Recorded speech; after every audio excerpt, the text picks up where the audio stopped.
actually this is about the Catholic faith or something that is not the Catholic faith. According to Pope Francis, if you do not accept Vatican II and the Novus Ordo Missae, he says that the Catholic faith is Vatican II and the Novus Ordo Missae. That's what Francis is basically saying with his motu proprio. And what the majority of traditional Catholics would contend is that actually we're not so certain that Vatican II is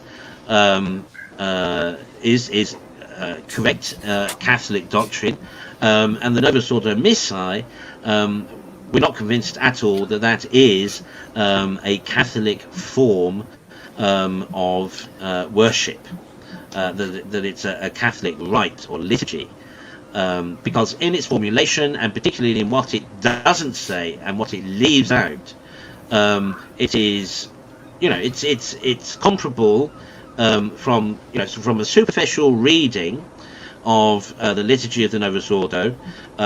It's comparable to the 16th century Book of Common Prayer that was issued by Edward VI after Henry VIII.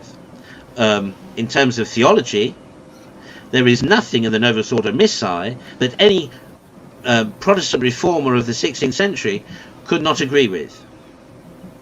Now, this is in stark contrast to, of course, the Mass of the Ages, that in the 16th century, yes, okay, prior to codification by Pius V, but nonetheless, it's substantially the same Mass that he would codify subsequently. That was the Mass that got the reformers in a tiz, in an absolute tiz was. That Luther called the Catholic Mass all sorts of outrageous things, unchristian things.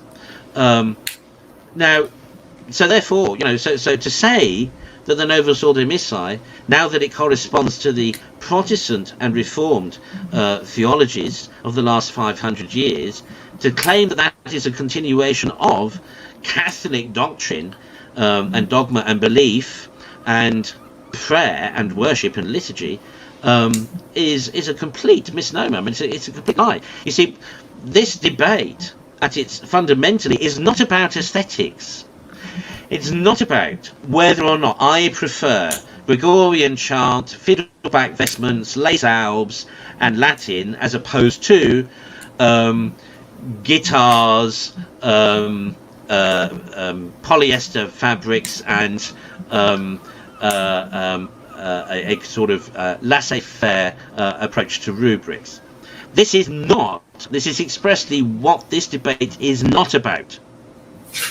This debate is fundamentally about what is the Catholic faith. And this, God bless him, is what Don Davide Pagliari, the Superior General of the SSPX, has said in his statement. He has, and Deo gratias, I was so pleased to read his statement and think, yes, they're still in the cause. He makes the same point. This is not about aesthetics. This is not about left or right. This is about what is the faith and what is not. And until this is actually addressed, there will always be this tension. There will always be schismatic attitudes in the church.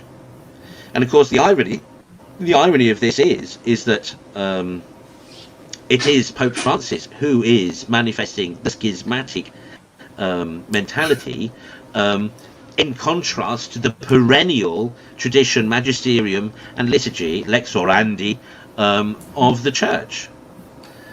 So bless you, Trevor. I understand exactly. I can appreciate where you were coming from, but I would say that this situation is not as black and white, as it were, left or right in politics as in terms of preferences or choices. It's literally about salvation. That's the main point. It's literally about salvation. The reason why we and the SSPX and the Sedevacantists and other people will say you should go to the traditional Latin Mass rather than go to the Novus Ordo Missae is because if you go to the traditional Mass, you will get the traditional teaching, which is not just about what the celebrant says from the pulpit, but it's actually contained within the liturgy itself, is the lex credendi of the church. The perennial magisterium and faith of the church is expressed in its lex orandi, in its traditional lex orandi. If you go to the traditional Latin Mass, you will pray as the church has always believed. That's the point. The reason why we say you should avoid the Novus Ordo Missae, or you are endangering your soul if you go to the Novus Ordo Missae, because the Mass itself, the text and the form of the Mass itself, is in stark contrast to the perennial tradition and liturgy and lex orandi of the Church. You will not get from just reading the Novus Ordo Missae any sense of what the Catholic Church has always believed and taught. Just from reading the order of Mass itself and from the supporting lectionaries or whatever, it's just not there. And because that Mass was deliberately left out all the sacrificial prayers, they left them out. Look at the prayers of the offertory. Compare the offertory prayers of the Tridentine Mass with the prayers in the Novus Ordo Missae. In the Tridentine, in the traditional Latin Mass, the priest, his prayers is about sacrifice. It's about accepting this sacrifice. We're offering this sacrifice of this immaculate host, which is, a reference to Christology. That's Christological reference, because it is Christ who is the victim who is being offered, but he is also, of course, remember, the priest. He is the high priest whom the priest celebrant is acting in persona. So it talks about a spotless and immaculate host and a sacrifice. Then look at the offertory prayers of the Novus Ordo Missae. It's anthropocentric. It's all about man, about what human hands have made. It's accept this which we have made, as opposed to we offer to you that which you, by your grace, gave us and perfected of us. It's completely, the ideologies are completely different. The philosophy is different. The theology is different, fundamentally different. And that's the problem here. So so for our perspective, from tradition, is if you want to be saved, if you want to become a saint, all of the canonized saints currently, all of the canonized saints of the Church, even Paul VI, okay? I know, but even Paul VI, all the canonized saints of the Church thus far were all formed spiritually in their formative and impressionable years by the Tridentine Mass. It's the Mass they knew as they grew up. It's the Mass they knew as they were formed, as their vocations were tested and discerned, as they went through seminary, as they went through postulancy and novitiate, etc., and as they lived their lives. All of the canonized saints up until now basically have all been formed and come from that traditional Latin Mass spirituality, perennial teaching of the Church, and the lex orandi. There is none so far, no canonized saints so far, who are only brought up, who only knew the Novus Ordo Missae. And again, if you look at the fruits, if we look at the Pew Research Survey results in recent years, again, where is the fruit of Vatican II? Where is this rebirth? Where is this rejuvenation? Where is this revitalization of the Church?